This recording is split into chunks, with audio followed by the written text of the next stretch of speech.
పల్నాడు జిల్లా సత్తెనపల్లి పట్టణంలో 75 లక్షలతో ఆధునికీకరణ చేసిన ఉప ఖజానా కార్యాలయం మరియు 3,45 లక్షలతో ఆర్&బి అతిథి గృహం ప్రారంభించిన రోడ్లు భవనాలు మరియు పెట్టుబడుల మౌలిక సదుపాయాల శాఖ మంత్రి బిసి జనార్దన్ రెడ్డి మరియు మాజీ మంత్రి శాసన సభ్యులు కన్నా లక్ష్మీనారాయణ. ఈ కార్యక్రమంలో మంత్రి జనార్దన్ రెడ్డి మాట్లాడుతూ ఏపీలో తెలుగుదేశం పార్టీతోనే అభివృద్ధి సాధ్యమని, ఏపీలో గుంతలు లేని రాష్ట్రంగా మారుస్తామని, జగన్ పాలనలో అభివృద్ధి శూన్యమని, రాష్ట్రంలో 2,000 కోట్లతో రోడ్ల మరమ్మతులకు శ్రీకారం చుట్టామని, ఏపీ రాష్ట్రాన్ని నాశనం చేసి జగన్ అప్పులపాలు చేశాడని, ఆగస్టు 15 నుంచి మహిళలకు ఉచిత బస్సు సౌకర్యం కల్పిస్తామని తెలిపారు. మంత్రివర్యులు జనార్దన్ రెడ్డి గారు, వేదిక మీద ఉన్న పెద్దలు, ఈ రోజున మంత్రి గారు వస్తున్న సందర్భంగా ఇక్కడ చేసినటువంటి పెద్దలందరికీ కూడా నా హృదయపూర్వక నమస్కారం. మంత్రి గారిని సత్తెనపల్లి నియోజకవర్గానికి వచ్చినందుకు వారికి హృదయపూర్వక ధన్యవాదాలు తెలియజేస్తూ, మన నియోజకవర్గంలో ఉన్నటువంటి రోడ్లు కూడా కొన్ని రిప్రజెంటేషన్ ఇవ్వడం జరిగింది. మరి వారు కూడా ప్రయారిటీ బేసిస్ మీద చూస్తామని చెప్పడం జరిగింది. వారికి ముఖ్యమంత్రి చంద్రబాబు నాయుడు గారికి హృదయపూర్వకంగా ధన్యవాదాలు తెలియజేస్తూ జనార్దన్ రెడ్డి గారిని ఈరోజు సత్తెనపల్లి నియోజకవర్గంలో హెడ్ క్వార్టర్లో దాదాపుగా 3.42 అంటే 3,42 లక్షలతో నాకు తెలిసి ఈ మధ్యకాలంలో ఎక్కడ కూడా ఇటువంటి గెస్ట్ హౌస్ లేదు. అదేవిధంగా గౌరవనీయులు మన కన్నా లక్ష్మణ చేతులు కూడా ఇలాగే ఒకటి STO office, sub treasury office 75 లక్షలతో ఓపెన్ చేయడం జరిగింది. ఒక్కటే నేను మాట్లాడదలుచుకున్నది ఏమిటంటే, డెవలప్మెంట్ అంటే తెలుగుదేశం పార్టీ అంటే అభివృద్ధి. గత పాలకులు పరిపాలించిన తీరు, నాడు తెలుగుదేశం ప్రభుత్వంలో 2 కోట్లతో మొదలుపెట్టినటువంటి ఈ యొక్క విశ్రాంతి భవనం గెస్ట్ హౌస్ దాదాపుగా కంప్లీట్ అయిపోయిన తర్వాత మళ్ళీ దీన్ని నిరుపయోగంలోకి మార్చి ఒక నేరస్తుల సామ్రాజ్యానికి అడ్డగా వాడుకొని నాడు దీన్ని పక్కకు పెట్టడం జరిగింది. మళ్ళీ గౌరవ శాసనసభ్యులు కన్నా లక్ష్మీనారాయణ వచ్చిన తర్వాత ఏది ఏమైనా ప్రజాధనం దుర్వినియోగం కావద్దు, ఇది ప్రజల సొమ్ముతో నిర్మించినటువంటిది అని చెప్పి మళ్ళీ 1,42 లక్షల రూపాయలు కొత్తగా నేను మంత్రి అయిన తర్వాత శాంక్షన్ చేసి గౌరవ శాసనసభ్యులు వారి అభ్యర్థన మేరకు దీన్ని ఈరోజు 3,42 లక్షలతో అత్యాధునికమైన వసతులు, వివిఐపీ అధికారుల కాన్ఫరెన్స్ హాలు, సరైన మీటింగ్, అన్నిటికీ కూడా డైనింగ్ హాల్, అన్ని వసతులతో స్టేట్ గెస్ట్ హౌస్ లకు మించి కూడా ఈరోజు ఇక్కడ నిర్మించినందుకు సంతోషంగా ఉంది. అదేవిధంగా ఆర్&బి శాఖ గత ప్రభుత్వం చేసినటువంటి నిర్లక్ష్యం వల్ల దాదాపుగా 28,000 నుంచి 30,000 కిలోమీటర్లంతా కూడా గుంతలమయంగా రాష్ట్రం మారిపోతే, మా ప్రభుత్వం వచ్చిన తర్వాత ఏదైతే రాష్ట్రంలో ప్రజలు మమ్మల్ని అందరినీ కూడా ఆశీర్వదించి రాష్ట్రం అభివృద్ధి చెందాలన్నా, మౌలిక వసతులు కావాలన్నా, ఏమి జరిగినా ఒక తెలుగుదేశం పార్టీతోనే సాధ్యమని చెప్పి దాదాపుగా 164 సీట్లు ఇచ్చి మమ్మల్ని గెలిపించింది. అది ఒక బాధ్యతగా భావించాము. మా గౌరవ ముఖ్యమంత్రి గారు నేను మంత్రి అయిన తర్వాత పిలిచి మొట్టమొదటి చెప్పింది, జనార్దన్ రెడ్డి మీరు ఏం చేస్తారో నాకు తెలియదు, గుంతలు లేని రాష్ట్రంగా మార్చాలి, గుంతలు లేని నవ్యాంధ్రప్రదేశ్ గా తీర్చిదిద్దారంటే రాత్రి పగళ్ళు కష్టపడి దాదాపుగా 22,000 కిలోమీటర్లు గుంతలను కూడా ఈ యొక్క పార్ట్ హోల్స్ అన్నిటిని కూడా స్పెషల్ గా మేము డ్రైవ్ చేసి వాటిని అన్నింటినీ కూడా 6 నెలల్లో కంప్లీట్ చేయడం జరిగింది. మరి ఈ 5 సంవత్సరాలు గతంలో ఆర్&బి కాంట్రాక్టర్లు అంటే తల ఎత్తుకొని తిరిగేవారు. ఆఖరికి వాళ్ళు ఆత్మహత్యలు చేసుకునే కానీ పరిస్థితి తెచ్చిపెట్టింది వైఎస్ఆర్ ప్రభుత్వము. ఒక చేతగాని ముఖ్యమంత్రి గాని, ఒక అనుభవం లేని నాయకుడు ఉంటే రాష్ట్రము ఏ విధంగా పోయిందో మీరు ఆలోచన చేయాలి. అంటే ఎప్పుడైతే మౌలిక వసతులు మనకు లేవో పరిశ్రమలు కూడా వెనక్కిపోతాయి, టూరిజం తగ్గిపోతుంది. అదేవిధంగా ఎక్కడికి వెళ్ళాలన్నా కూడా ఈ యొక్క రోడ్లు బాగులేకపోతున్న మోటార్లు వెళ్ళి చెడిపోవడము ప్రజల మీద ఎక్కువ భారం అవుతుంది. అదేవిధంగా నాడు తెలుగుదేశం ప్రభుత్వంలో ఆ రోజు నాంది చేసినటువంటి నేషనల్ హైవే రోడ్స్ అని మొట్టమొదట కాశీ టు కన్యాకుమారి ఒక నినాదం తీసుకొని గౌరవ ప్రధానమంత్రి వాజ్పేయి గారితో కూడా నాడు గౌరవ ముఖ్యమంత్రి గారు మొదలు పెట్టినటువంటి నేషనల్ హైవేస్, ఇప్పుడు వచ్చినటువంటి నేషనల్ హైవేస్ కానీ మిగతావి కానీ ఇవన్నీ గతంలో తెలుగుదేశం పార్టీ 2014-19 కానీ అంతకుముందు కానీ తెలుగుదేశం ప్రభుత్వం అధికారంలో ఉంటే పక్క రాష్ట్రమైనటువంటి కర్ణాటక, తమిళనాడు, ఇతర రాష్ట్రాలు కూడా ఆంధ్రప్రదేశ్ లో రోడ్లు బ్రహ్మాండంగా ఉన్నాయి. వాటి ఏ విధంగా మెయింటైన్ చేస్తారని గతంలో వచ్చి చూసిపోయిన వాళ్ళు. మరి గత ప్రభుత్వంలో ఏం జరిగింది? పక్క రాష్ట్రం తెలంగాణ, అక్కడ కూడా జోకులు, అసెంబ్లీలో జోకులు వేసుకున్నారు. ఎవరైనా నడువుల్లో పురునే లేకుండా పోవాలంట, ఎవరైనా ప్రసవించిన స్త్రీలు ఉంటే ఆటోలో పోతే ఏ విధంగా వాళ్ళు ప్రసవిస్తారు అనేటువంటి జోకులు కూడా వేసుకుని, అంటే మన రాష్ట్రం మీద ఏ విధంగా మాట్లాడినారు చిన్న చూపుతో అనే దానికి నేను ఇవన్నీ కూడా చెప్పదలుచుకున్నాను. ఏదేమైనా ఇప్పటికే ఉత్తరాంధ్రలో కూడా ఇంకా 2000, అదేవిధంగా కృష్ణా, గుంటూరు జిల్లాలో నేనే ముఖ్యమంత్రి గారితో రివ్యూ చేయడము, ఆ రివ్యూలో రాష్ట్రంలో ఇంకా మిగిలినటువంటి 2000 కోట్లతో ఇంకా కొన్ని రోడ్లు త్వరలోనే ఈ 2-3 నెలల్లోనే క్లియర్ చేయబోతా ఉన్నాము. ఏది ఏమైనా పీపీపీ మోడల్లో కూడా 1400 కిలోమీటర్లు పీపీపీ మోడల్లో పిలుస్తా ఉన్నాం.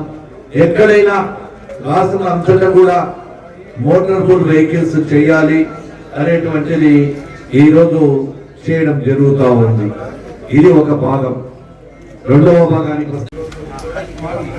అదేవిధంగా నేషనల్ హైవే కూడా పేరచెర్ల, కొండమూడు 4 లైన్ రోడ్డును కూడా తెచ్చిన ఘనత తెలుగుదేశం పార్టీ నాయకుడు.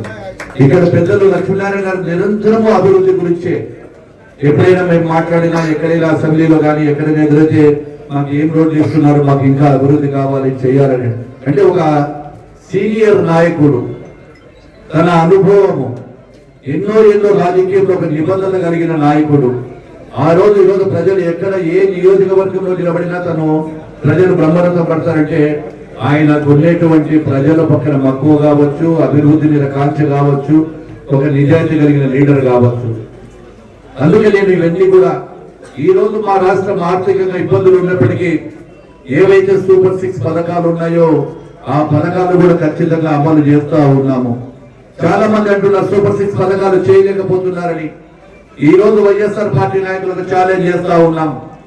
ఏ పథకము మొదలు పెట్టలేదో మీ మాదిరిగా 2000, 3000 చేస్తామని 2 సంవత్సరాల తర్వాత 250, మళ్ళీ 250 ఒకేసారి 3000, 4000 చేసిన ఘనత ఈ రోజు తెలుగుదేశం పార్టీ మా నాయకుడు చంద్రబాబు నాయుడు కూటమి ప్రభుత్వానికి తెలియజేస్తా ఉన్నాను. అదే రోజు మేమన్నాము, ఆ రోజు దీపం పథకం ఇస్తామన్నాము, దీపం పథకమును కూడా నెరవేర్చాము. తల్లికి వందనము కాదు అన్నారు. 3 పిల్లలు ఉంటే 3కి, 4 ఉంటే 4కి.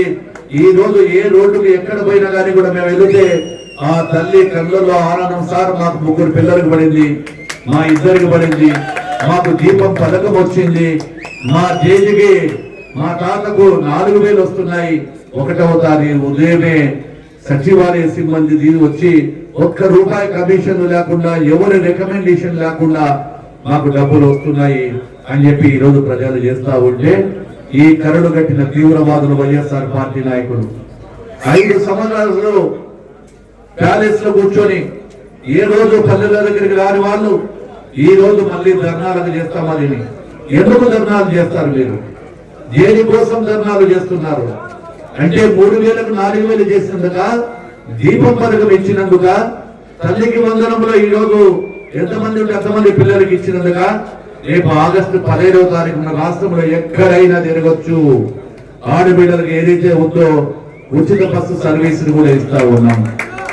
రేపు ఆగస్టు 15న అన్నదాత సుఖీభవ రేపు ఏదైతే ఉందో కేంద్ర ప్రభుత్వం ఇచ్చిన వెంటనే వాటిని కూడా ఇవ్వబోతా ఉన్నాం. సూపర్ 6 పథకాలన్నీ కూడా కంటిన్యూగా అన్ని కంప్లీట్ గా చేస్తా ఉన్నాం. ఈ రోజు మళ్ళీ రౌడీల రాజ్యం కావాలనుకుంటున్నారు. రాష్ట్రాన్ని సర్వనాశనం చేశారు, అప్పుల పాలు చేశారు. ఈ రోజు ఆ నాయకుడు పనిపాడి లేకపోతే రౌడీలను, గంజాయి అమ్మే బ్యాచ్ ను, హత్యలు చేసిన బ్యాచ్లను పలకరించడానికి రోడ్ల మీదకి వచ్చి విధ్వంసం సృష్టిస్తున్నాడు. ఆ రోజు నకిలీ మద్యాన్ని చేశాడు. నకిలీ మద్యంతో ప్రజల జీవితాలతో ఆడుకున్నాడు. ఆ రోజు ఎన్నికలకు ముందే నేను మద్యాన్ని నిషేధించి ఎన్నికలకు పోతానన్నాడు. అందుకే ప్రజలు ఇచ్చిన మాట లేడు, ఈయన మాట తప్పుతాడని 151 సీట్లు ఇస్తే 5 తీసేసి 11 సీట్లకే పరిమితం చేసినారు. ఈ రోజు వాళ్ళని ఈ రోజు మాకు 164 సీట్ల మెజార్టీ ఇచ్చారు. బాధ్యతలు వెలుగుతున్నాం. శాసనసభ్యులు గాని మేము గాని మంత్రులము ప్రజల సమస్య కోసం సంవత్సరం అయితేనే ఈ రోజు తొలి అడుగులో సుపరిపాలన అనేటువంటి కార్యక్రమాన్ని తీసి ప్రజల దగ్గరికి సమస్యల కోసం వెళ్తా ఉన్నాం. అప్పుడు ఇసుక ఏ విధంగా దొరికేది, ఇప్పుడు ఏ విధంగా ఉందో ఒకసారి ఆలోచన చేయండి. ఈ రోజు ప్రశ్నించే హక్కే లేదు వైఎస్ఆర్ పార్టీలకు. ఈ రోజు నాయకుడు ఎక్కడ చూసినా మళ్ళీ కులాల మధ్య చిచ్చు పెడుతూ ఉన్నాడు. గ్రామాలలో రెచ్చగొడుతున్నారు. కవింపు చర్యలకు రమ్మంటున్నాడు. రఫా ఆడిస్తామంటాడు. ఏంటి రఫ ఆడిచ్చారు. ఓటర్లను 151 నుంచి 11కి మీకు పెట్టారు. నీకు ఆఖరికి ప్రతిపక్ష హోదా కూడా లేదు. ప్రతిపక్ష హోదా లేకుండా చేశారు. కేవలం 11 సీట్లు ఇస్తే ఆ 11 మంది కూడా ప్రజల సొమ్ముతో జీతాలతో కనీసం అసెంబ్లీకి రాని అసమర్థులు మీరు ఈ రోజు తెలుగుదేశం పార్టీని విమర్శిస్తా ఉన్నారు. ఈ రోజు ప్రజలు మిమ్మల్ని చీదరించుకున్నారు. నిజంగా మాకంటే మంచి పరిపాలన చేసింటే, మీ పరిపాలన కరెక్ట్ ఉంటే వైనాట్ 175 నుంచి వైనాట్ 11 11 సీట్లకే పరిమితమైన మీరు ప్రజలు తిరస్కరించారు. ఇంకా సిగ్గు రాలేదా అని అడుగుతా ఉన్నాం. మీరు ఎన్ని చెప్పినా ఈ రాష్ట్రం బాగుపడాలి, రాష్ట్రం అభివృద్ధి చెందాలి, ఏది జరగాలన్న కూటమితోనే ఖాయమో. ఒక విజనరీ లీడరు చంద్రబాబు నాయుడుతోనే ఈ యొక్క రాష్ట్రం బాగుపడాలంటే చంద్రబాబు నాయుడుతోనే సాధ్యం. నాడు పరిశ్రమలు పారిపోయాయి. ఈ రోజు పరిశ్రమలు పరుగులు పెట్టు. వేల కోట్ల రూపాయలు కాదు, లక్షల కోట్ల రూపాయలు. నిన్న ఒకే ఒక దినం కేబినెట్ లో 76,000 కోట్లకు మేమందరం కూడా శాంక్షన్స్ ఇవ్వడం, పరిశ్రమలకు అనుమతులు ఇవ్వడం జరిగింది. పోలవరాన్ని పక్కన పెట్టారు. ఈ రోజు ఏ కార్యక్రమం తీసుకున్నా ఒక చంద్రబాబు అంబాసిడర్, బ్రాండ్ అంబాసిడర్. పరిశ్రమలంతా కూడా చంద్రబాబు గారి మీద నమ్మకం ఉంది.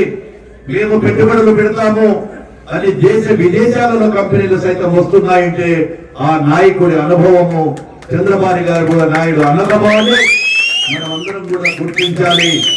ఎందుకంటే ప్రజలకు బాధ్యతాయుతమైనటువంటి పదవులు మేము ఉన్నాము. మేము ప్రజల వద్దకే పరిపాలన, మేము ప్రజా సేవకులము, ప్రజలకు సేవకులుగా మారి పనిచేసేటువంటి ప్రభుత్వం తెలుగుదేశం ప్రభుత్వం అని తెలియజేస్తూ స్వాగతం పలికినటువంటి వారికి, అదే విధంగా ఇక్కడ ఇంకొక విజ్ఞప్తి రైతులకందరికీ, మనం కోట్ల రూపాయల రోడ్లు వేసుకొని దయచేసి ఈ ట్రాక్టర్ యజమానులకు ఒక రిక్వెస్ట్ చేస్తా ఉన్నా, మిమ్మల్ని అందరూ కూడా అభ్యర్థిస్తా ఉన్నా, ఈ డ్రమ్ము చెక్కల ట్రాక్టర్లు పట్టాలు వేసుకోవాలి. లేకపోతే రోడ్లు పాడైపోతే మనము మన యొక్క ఆస్తిని, మన సంపదను, మీరు కట్టినటువంటి డబ్బులతో వేసిన రోడ్లే మీ ఇంటిని ఏ విధంగా పుచ్చుకుంటారో మీరు కూడా రోడ్డును పాడు చేస్తే మీ రోడ్డును మీరే పాడు చేసుకున్నట్టు అవుతుంది. కాబట్టి దయచేసి రైతు సోదరులందరూ కూడా ఒక విజ్ఞప్తి చేస్తా ఉన్నా, దయచేసి రైతులందరూ కూడా దాన్ని చేయొద్దని చెప్పి కోరుకుంటూ, ఇక్కడికి వచ్చినప్పుడు స్వాగతం పలికిన పెద్దలకు అందరికి మరొక నా అభిమతంగా నేను మాట్లాడుతూ ఇద్దరు